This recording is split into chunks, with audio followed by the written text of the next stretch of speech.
Welcome to More Than Mindset, the only podcast that bridges the gap between spirituality and success. Go beyond the mind with clarity and confidence coach Kim Guillory and learn how to integrate your passion to serve with your skills and experience to create a business you love. Let's get started. Hey there, and welcome back to the show. I just put up a post like I'm feeling really emotional, rather sappy and soft out of nowhere. So I was on a couple of calls today. I did a podcast interview earlier and I'm crying. And then I'm doing a coach call and I'm crying. And I was like, what is going on? So I had calls all day long, and this has been here and it's actually broken through a few times. And so I just got in my car to go home, and I decided to come back in and go ahead and get this recorded for next week's episode of the podcast, because I think it's important to move through some of this unfamiliar discomfort, I'll call it. There is absolutely nothing going wrong. And that's kind of what's tripping me up. And I sat here and I journaled. That's what I do when I'm processing something or trying to feel my way through it. And I feel like my heart is wide open. So I feel very vulnerable. I'm transparent about it. I don't feel like I need to hide it. But what's really interesting is quite a few memories came up today in coaching and some of the questions that I was answering and considering. And I fell into this space of it's like a very sovereign gratitude. So it's a moment of awareness where I recognized and realized some things that I just not for any other reason than just habit. I just hadn't thought of in a long time. And I've talked about the gap in the gain recently. I've been talking to my clients a lot about staying in the gain, recognizing when we're in the gap, when we're driving and trying to force something compared to when we're in appreciation from where we've been to where we are now. And so maybe it's just a little bit of all of that. But there's something else, and I just discovered what it is. And so that's why I wanted to come on and talk about it today while I was in the moment. Whether I cry or not, I really don't care. I don't want to miss this moment because it seems to be really significant. There are a lot of things going well, really well in my life, and with my family, with my business, with my team. We are attracting some amazing talent that wants to come and do this work with us. My team is having their life is being transformed through this work. My clients are killing it. And see, that's what makes me want to cry. My clients are killing it. And that's probably where it started at this morning. And they're seeing the results. They're in the win. They're in the gain. And I am so grateful that I continue to be a hard ass and push them and show them their potential and just believe and love in them with them until they can see it for themselves. So I think that's a part of it. But the other part that just came to my awareness when I was getting in the car is how afraid I am when things are going really well, because there's a belief error about that being a problem. And then I have this whole mental thing of, well, if everything is going well, then what do we worry about? What do we work on? What do we try to fix? My mind just freaks the hell out if it has nothing to do or it doesn't have a problem to solve. And I know that is just a habit.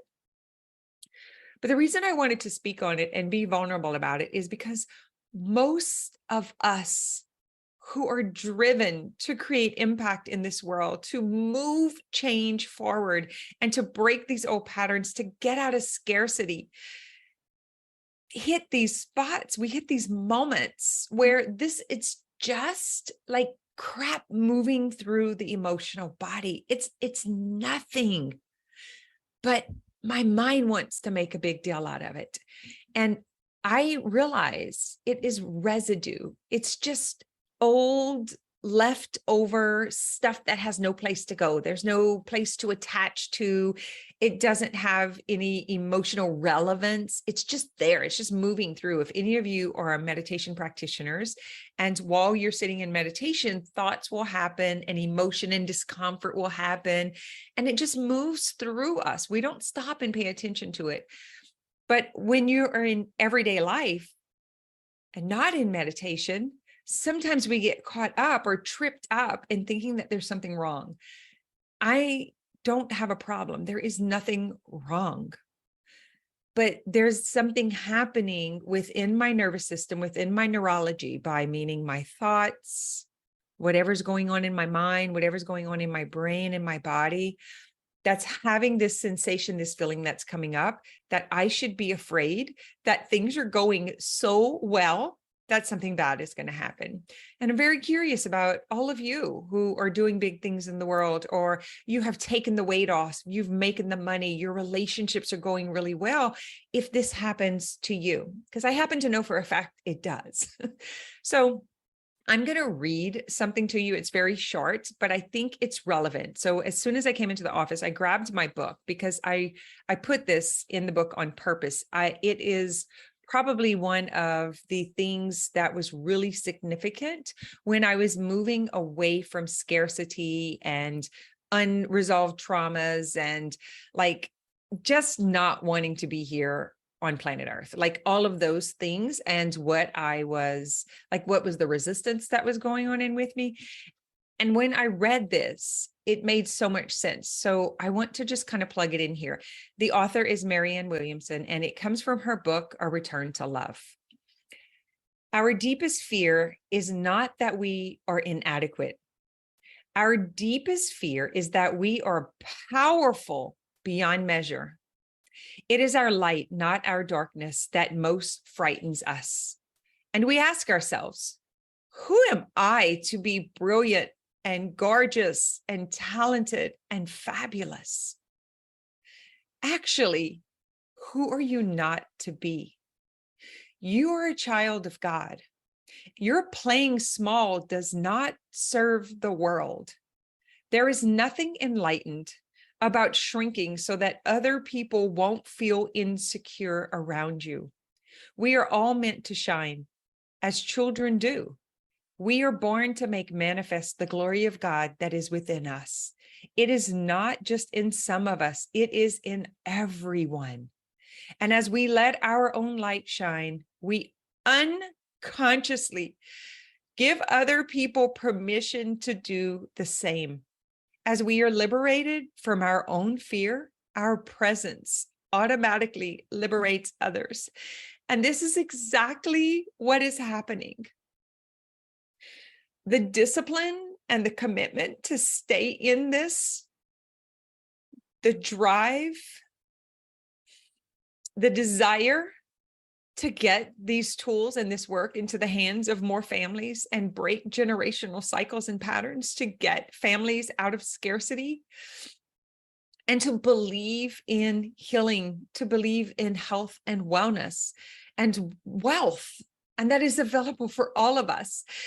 And I am so convicted right now, and have been for a while, that it has actually bled into the community. And I am now experiencing exactly this that I just read, that when it is so like manifested or materialized in ourselves, people around you will begin to change. And that's where this soft and sappiness is coming from, is the gratitude of realizing we spend so much time thinking we're never going to arrive that we don't know what to do when we do. We don't know how to behave and how to act when we actually have everything that we desire, when we actually achieve everything that we've set out to do. And it is scary. It is very scary. And what I am feeling right now is the power of control and self-regulation. It is so powerful that it is shaking my core. It is shaking like in the cells of my being and my body. Because if there's any limitations in our mind, if there's any resistance saying it's not safe to succeed, it's not safe to get everything that you want, it's not safe to brag or to celebrate or to show off, all of that stuff comes bubbling up when you are in celebration. And that's what I recognize, that I am actually in celebration, that I am self-contained. I am self-regulated. I am self-controlled. I may not be able to control what happens around me. I may not be able to control what happens with the weather, what happens to my loved ones, but what I can control is the way I think about it and my ability to feel all the way through some of the biggest heartaches. I know I can do that, and I trust myself to do that. And there is something so powerful about that it scares our system. It scares any fragments of disbelief that are left in our system. And because I am experiencing that right now in real time, that it looks like I'm sad and it looks like there's something bad going on, but it's actually my system is saying that great is bad, that don't get too used to it. Don't get too comfortable, little girl, because you know what can happen. You can lose this in a heartbeat, right? It could all go away.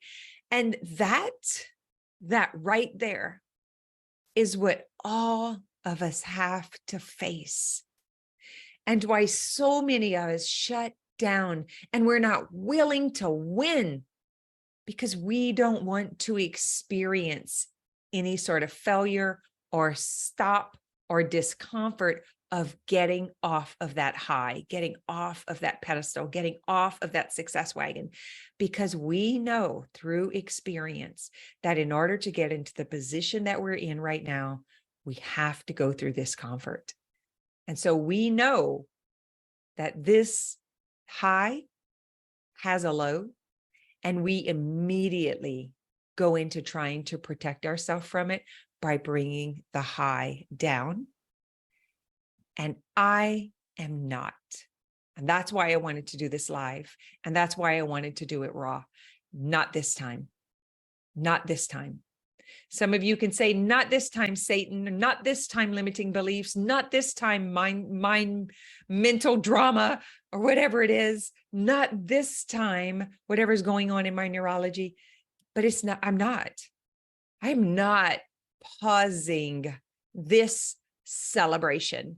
Instead, I'm going to get really used to how it feels, and I'm going to get really good at staying in it. I will not sabotage it. I will stay in celebration, and I will get used to the way it feels, and I will get comfortable being in the discomfort of winning and succeeding and celebrating and being recognized and being told how much change and inspiration that I am in someone else's life. I was told that at least 4 times today, and it is scary. Why is it so scary? Because it's unfamiliar.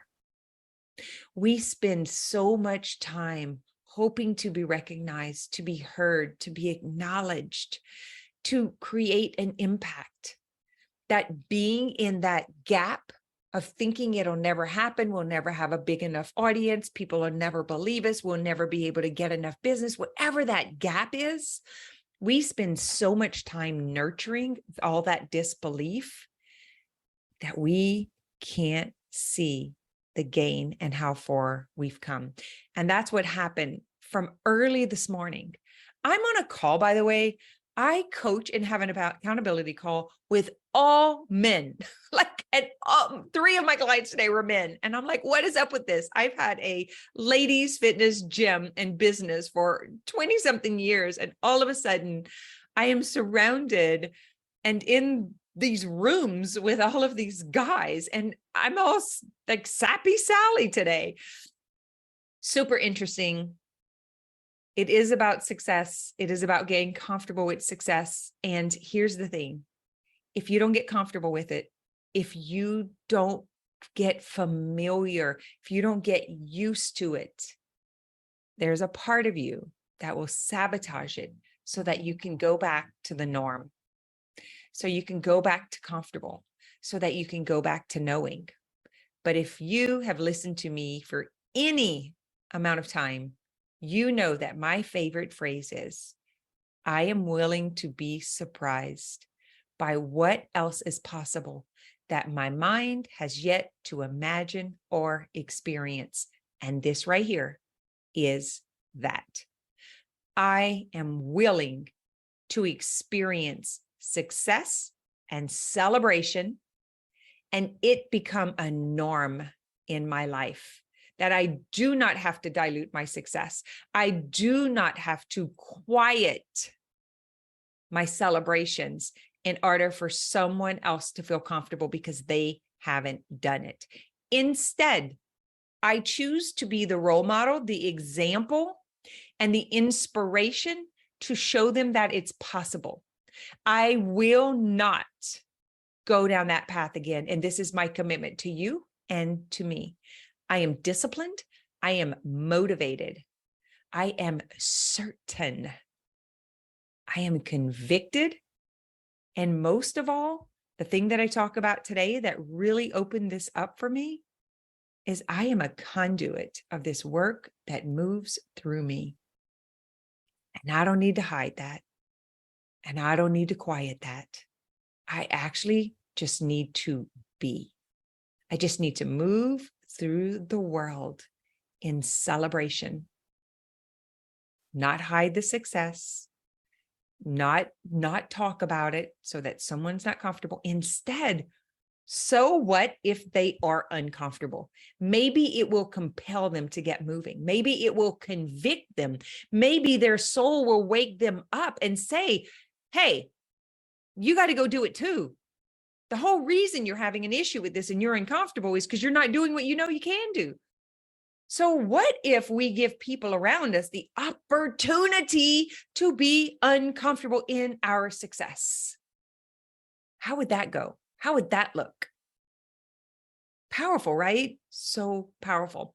So thank you for the opportunity for me to process this, to move through it. You just heard what I do for myself internally, outside. I just did it and expressed it so that it's documented. Maybe one day I'll want to come back and listen to this, because let me tell you something. If you don't figure this out, this all comes from the Big Leap. And I remember the year I really dove into the 4 agreements and the Big Leap.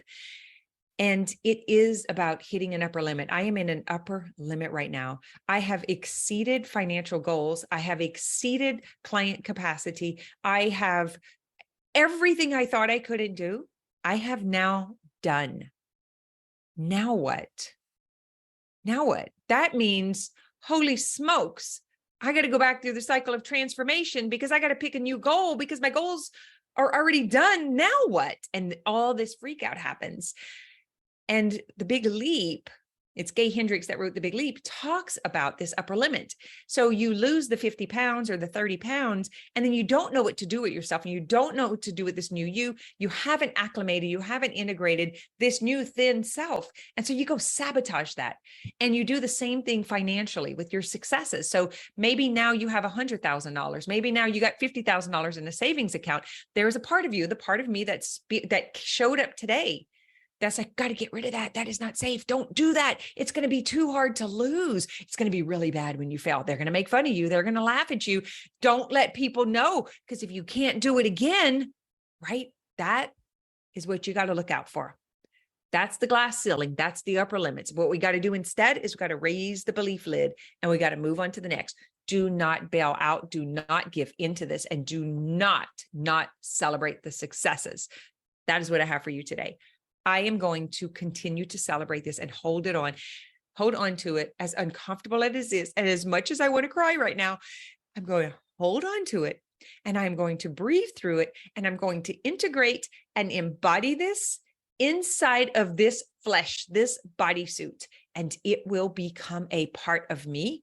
And I won't have this happening outside anymore, because I will own this. And this is how to do it. Feel the discomfort. Let it be there. Express it. Don't hide. Don't be ashamed of it. Don't sabotage it. Don't try to make it go away.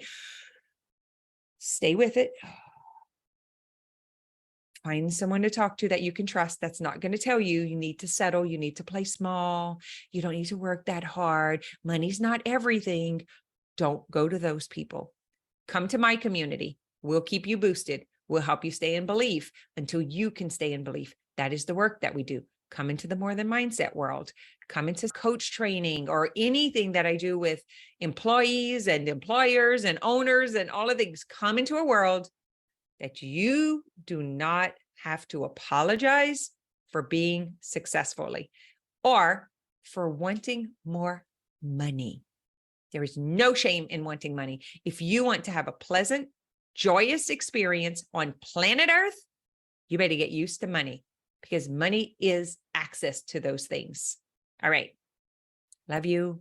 Thank you for listening. Share this, help us get, we are ready. We're now at the 100,000 download mark. So we are ready to multiply and expand this. So I would love your support. Rating, review, share, tell someone about it. Thank you for holding the space for me to process so that I can stay in success unapologetically, so that I can stay in celebration, so that I can be example for you, for your family, and for others. Thanks for listening to this episode of More Than Mindset.